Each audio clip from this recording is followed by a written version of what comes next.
Isang ordinaryong araw noong 1997 ang naging simula ng bangungot para sa isang pamilya na tila ba wala ng wakas. Ang kanilang bunso, habang masayang naglalaro sa kanilang bakuran, ay bigla na lang naglaho na parang bula. Sa isang iglap, nabago nito ang buhay ng mag-anak. Subalit hindi nila akalain na ang paghahanap nila ng mga kasagutan ay aabutin ng napakaraming taon. Makalipas ang halos 2 dekada, sa pamamagitan ng social media at isang sikat na TV show ay nakakuha muli ng atensyon ng kaso.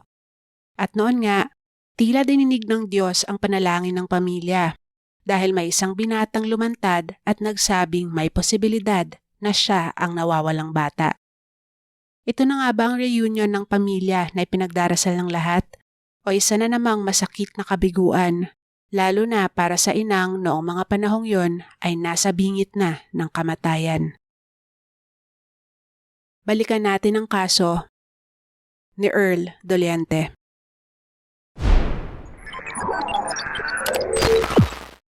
Noong Pebrero 1995, masayang sinalubong ng mga Doliente ang pinakabagong miyembro ng kanilang pamilya, si Baby Ernesto Miguel, na binigyan nila ng palayaw na Earl. Ayon sa inang si Lori, 5 taon silang naghintay ng asawang si Ernest na masundan ang kanilang panganay na si Patty. Lalo pa silang nagalak nang malaman nila na lalaki naman ang susunod nilang anak. Masayahin, matalino at malambing na bata daw si Earl at malaki umano ang pagkakahawig nito sa kanyang daddy. Tahimik, komportable at masaya ang tahanan ng mga Doliente. Hanggang sumapit ang araw na babago sa kanilang mga buhay. May 27, 1997. Bandang 4:30 ng hapon na naglalaro ang 2-year-old na si Earl kasama ang 7 taong gulang na ating si Patty sa bakuran ng kanilang bahay sa Pateros, Metro Manila. Nasa loob ng bahay si Lori pero panatag siya na safe ang mga anak dahil sarado naman ang kanilang gate at mabigat ito kaya hindi basta-basta mabubuksan ng bata. Isa pa, nakatira sila sa isang middle-class neighborhood na tahimik at ligtas. Maya-maya, pumasok umano si Earl, lumapit kay Lori at inilagay ang bulaklak na kanyang pinitas sa tenga ng ina. Nang magpasalamat si Lori at ngumiti, tuwang-tuwa umano ang bata at napapalakpak pa ito. Nag-I love you pa siya sa ina bago muling nagpaalam na muling lalabas para mamitas pa ng bulaklak kasama ng kanyang ate. Iyon na pala ang huling pagkakataon na makikita ni Lori ang bunso. Dahil makalipas lamang ang ilang sandali, pumasok ng bahay si Patty at hinahanap si Earl. Sa kanilang paghahanap sa loob ng bahay, sa kanilang bakuran at maging sa kanilang street, walang kahit anong bakas ng bata ang kanilang natagpuan. Hindi naging madali para sa mga lokal na otoridad ang pagresolba sa kaso dahil na rin sa kawalan ng ebidensya, saksi o matibay na lead. Dahil dito, tumulong na ang NBI sa pag-iimbestiga. Sa kanilang pagkalap na impormasyon, wala silang natukoy na taong may galit sa pamilya o may rason para gawin sa kanila ang ganito. Dahil dyan, naging main theory ng mga otoridad na si Earl ay dinukot ng isang child trafficking syndicate. Ang kanilang naging pangunahing person of interest ay ang yaya ni Earl na tinukoy sa mga interviews na si Len. Ayon kay Lori, 1 linggo bago ang pagkawala ni Earl, maayos na nagpaalam si Len na magbabakasyon ng ilang araw sa Bicol at pinayagan niya naman ito. Nang siyasatin ng mga investigador ang kwarto ni Len sa bahay ng mga Doliente, nadiskubre nila na halos wala na pala itong iniwang mga personal na gamit doon. Yung lagayan ng mga damit nito na akala nila ay puno pa, sa ilalim pala ay mga basahan at dyaryo na lang ang laman. Noon lang din na-realize ni Lori na nawawala ang baby book o photo album ni Earl kung saan naroon din ang mga dokumento ng bata. Dahil dito, malakas ang hinala ng mga investigador na may kinalaman si Len sa pagkawala ng alaga. Maaaring nabayaran ito, nauto o parte talaga ng isang sindikato. Dagdag pa ang sabi ni Lori na mailap daw sa ibang tao si Earl. Kaya malamang ang kumuha sa kanya ay kakilala nito kaya madali siyang natangay. Agad na tinunton ng mga otoridad ang babae at minanmanan siya ng nasa 4 na araw. Nang siya ay kumprontahin, wala sa kanya si Earl at mariin din niyang itinanggi na may alam siya sa pagkawala nito. Kahit kahinahinala ang mga naging kilos ni Len, walang kahit ano pang ebidensya ang nakalap laban sa kanya, kaya wala ring naging batayan para siya ikasuhan. Ayon sa mga kalaunang panayam kay Lori, simula noon ay hindi na nagparamdam sa kanila si Len at tila ba naglaho na rin ito na parang bula. Sa pagkawala ni Earl, ramdam ng bawat miyembro ng pamilya ang hirap at pangungulila. Ang panganay na si Patty ay sinisi ang kanyang sarili dahil sa nangyari at nagdulot din ito sa kanya ng trauma na nakaapekto sa kanyang pag-aaral. Sa sobrang sakit ay iniwasan daw ng mag-anak na pag-usapan ng nangyari. Kinimkim ang kanilang mga nararamdaman na nagdulot ng lamat sa kanilang pamilya. Subalit ang pinakaapektado sa lahat ay si Lori, na ilang araw pa lang matapos mawala ang anak ay bumagsak na ang katawan dahil hindi makakain at hindi makatulog.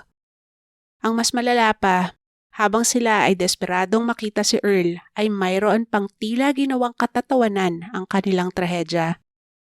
3 araw matapos ang insidente, may tumawag umano kina Lori na mga lalaki na nagsasabing nasa kanila si Earl at humihingi ng ransom na 5 million pesos. Sa mga sunod na araw ay panay ang tawag ng mga ito. Pinaparinig na may umiiyak na paslit silang kasama at kanila itong sinasaktan. Bihag ang paulit-ulit nilang tawag sa bata. Hindi daw sigurado si Lori kung si Earl ngayon dahil ayaw naman daw itong ipakausap sa kanya. Torture ang dulot ng bawat tawag na ito sa mag-asawa. Pero hindi naman ito humantong sa kahit anong lead at kalaunan ay huminto na rin ang mga ito. Subalit magpapasko ng 1997, nakatanggap muli sina Lori ng tawag mula sa mga lalaking yon. Anila, magpapasko naman daw kaya isusoli na nila si Earl. Nagbigay mga ito ng oras at lugar sa mag-asawa sa isang simbahan kung saan may gaganaping misa. Subalit muli, pinaasa at pinaglaruan lang sila ng mga taong ito. Sa labis na galit at sama ng loob ay muntik na daw maibangga ni Ernest ang kanilang sasakyan habang sila ay pauwi. Pagkarating ng bahay, natanggap nila ang huling tawag mula sa mga walang pusong nagpaikot sa kanila. Ang sabi umano ng tao sa kabilang linya, "Ano, utu-utu kayo?" na sinundan pa ng malakas na tawanan. Nakakakuluman ng dugo ang ginawang ito sa pamilya. Wala namang nabalita na may kinalaman nga mga ito sa pagkawala ni Earl o na natunton at naparusahan sila.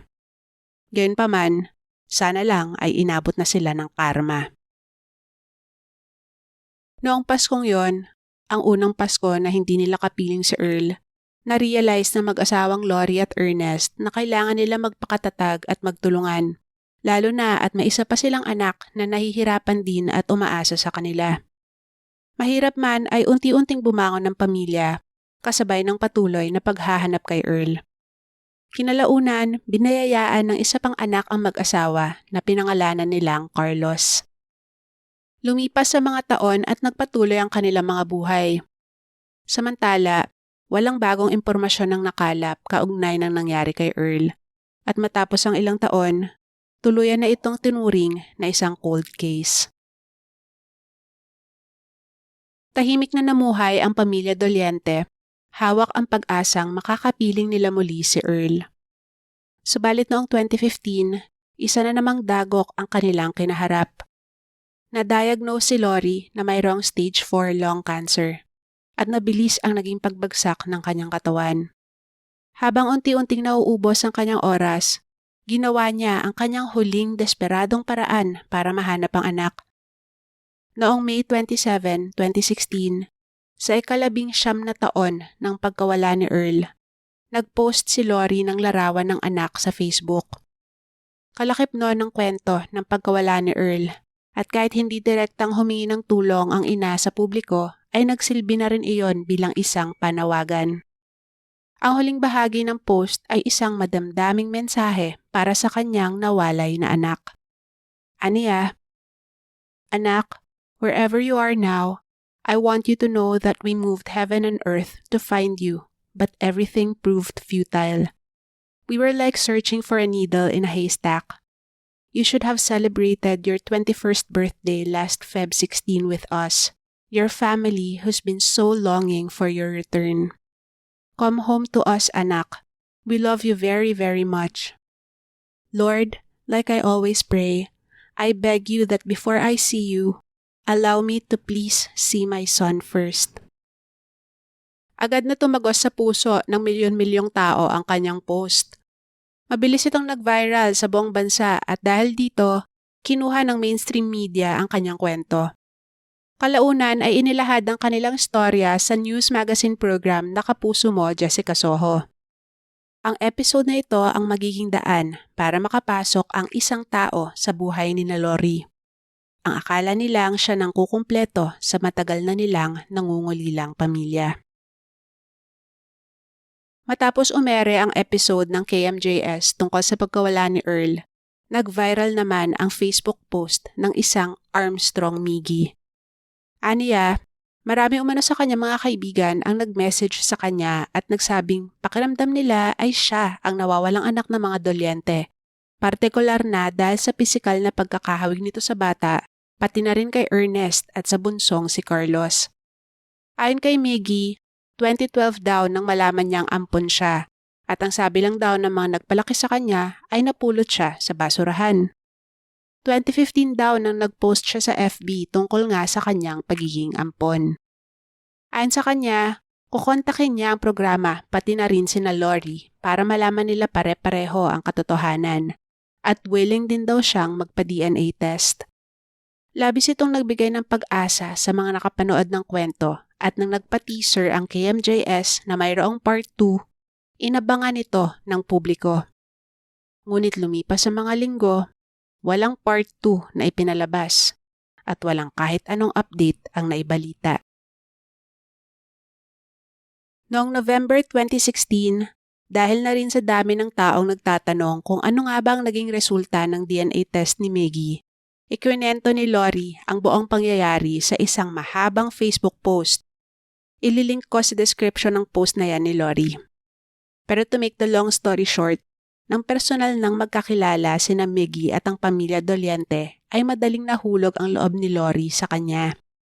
Marami umanong kwento ang binata kung paano naging mahirap ang kanyang buhay at kung paano naging malupit sa kanya ang mga kinilalang magulang.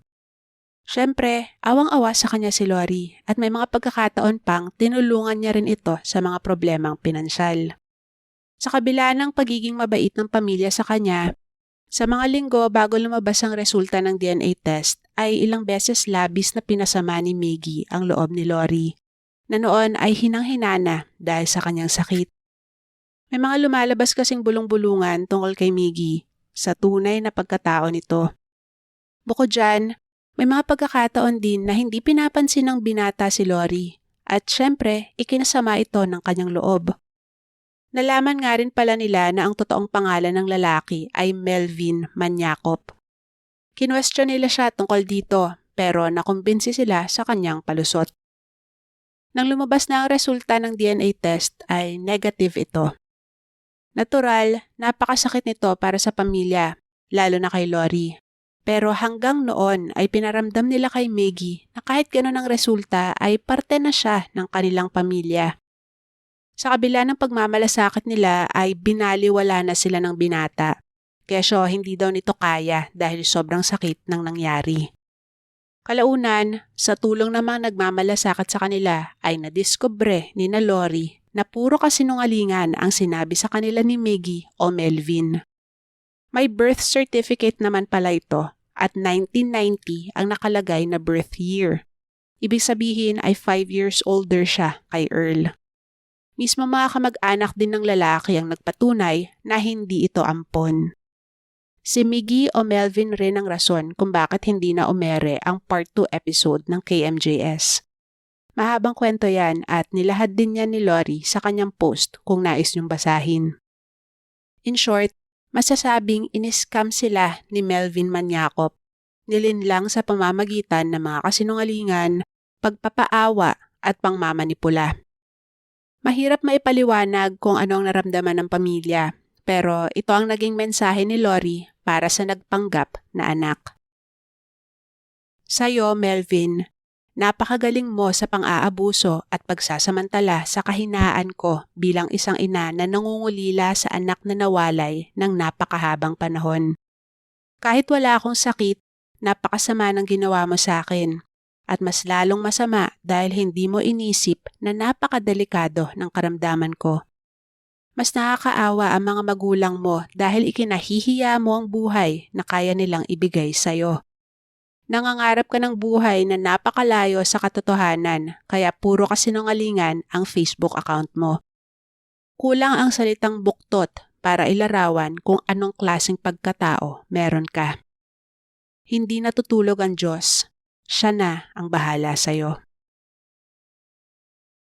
Sa kabila ng malisyosong panlolokong ito sa pamilya at sa paglubha pa ng kalagayan ni Lori, nakahanap sila ng mas malawak na support system mula sa mga taong naantig sa kanilang kwento. Sa Facebook page na Mimi and Earl, na binubuo ng mga supporters ng Doliente family, makikita ang komunidad na pinagbuklod ng pag-asa at pananampalataya na isang araw ay maibabalik din sa kanyang pamilya si Earl. Sa kasamang palad, noong September 2018, tuluyan ng bumigay ang katawan ni Lori at siya ay sumakabilang buhay. Nakakalungkot na hindi natupad ang huling hiling ng isang ina. Subalit siguradong hindi naman tumitigil ang kanyang mga naiwan para makuha na ang matagal na nilang hinahangad na mga kasagutan. At higit sa lahat, ang pag-asa na isang araw, magbabalik muli sa kanila ang nawalay na si Earl. Sa paglabas ng videong ito, August 2026, kung siya ay buhay pa ay 31 years old na si Earl Doliente. Dahil cold case na, walang available na latest age progression photo ni Earl, pero ito ang mga larawan ng kanyang ama at kapatid na lalaki. Kung mayroon kayong impormasyon tungkol sa nangyari o kinaroroonan ni Earl, maaari kayong makipag-ugnayan sa mga otoridad o maging sa FB page ng KMJS. Dahil nito lang Mayo ay muli nilang nirepost ang episode tungkol sa kasong ito. Anong masasabi niyo sa kasong ito? Sa inyong palagay, ano kaya ang nangyari kay Earl at may idea ba kayo kung may iba pa kayang paraan para mahanap ang mga taong maraming taon nang nawawala? Share nyo lang ang opinion nyo dyan sa comment section. Don't forget to like and share this video and subscribe to my channel for more content like this. Bawat engagement nyo po sa aking videos ay malaking tulong sa aking channel. Thanks for watching at ingat tayong lahat! Bye!